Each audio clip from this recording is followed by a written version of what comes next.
என்னால எவ்வளவு தூரம் போக முடியுதுன்னு பார்ப்போம். டீமன்ஸ் கேஸ்ல கிளியர் பண்ண திரும்பவும் போக வேண்டிய நேரம் இது.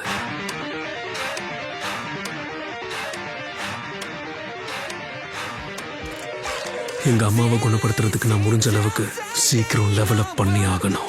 ஜின்மு, அவங்கெல்லாம் யாரு? வழக்கமான வீரர்கள் அது குறைக்க போறதில்ல. எனக்கு வலுவான ஃபைட்டிங் ஃபோர்ஸ் தேவை. அது வெறும் ஒரு பஞ்சா? அது காரணம் என்னோட பலம் தானா? அவன் முன்ன விட வலிமையாயிட்டானா? அது எப்படி சாத்தியமாகும்? டஞ்சன் பாஸ் நீ தோக்கடிச்சதா கேள்விப்பட்ட. அது எப்படி? நான் எவ்வளவு குருடனா இருந்திருக்கேன் என்னால உணர முடியுது. ஏ ரேங்க் இல்லனா அதை விட அதிகமான ரேங்கா இருக்கலாம். ஆமா, நீங்க உண்மையிலேயே ஹண்டரா? முதல் தடவை அவன் கிட்டதான் ஒரு நல்ல உணர்வு வருது. இன்னொரு வாட்டி முயற்சி பண்ண அம்மா குணமாயிடுவாங்க. நான் திரும்பி வந்ததும் சத்தியமா சொல்றேன்.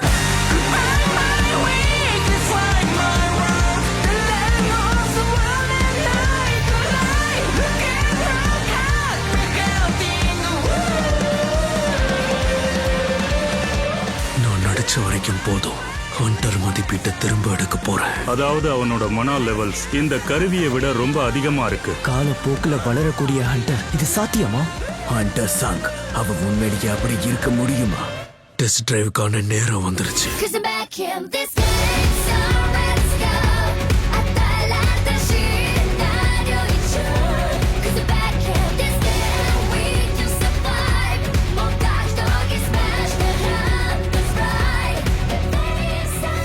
என்னது இது? எல்லாமே ஒருதலை பட்சமா இருக்கு. ஹண்டர் சங்குக்கு இவ்வளவு பலம் இருக்கா? நான் அவனை பத்தி தெரியாம ரொம்ப திமிரா நடந்துகிட்டேன். அம்மா, இன்னும் கொஞ்ச நாளைக்கு நீங்க பொறுத்துக்கோங்க.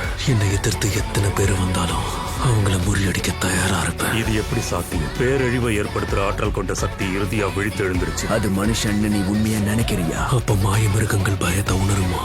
இப்ப எனக்கு புரியுது. ஆட்டம் சூடு பிடிக்குது. இப்போ நான் யாருன்னு புரிஞ்சிருக்கும்.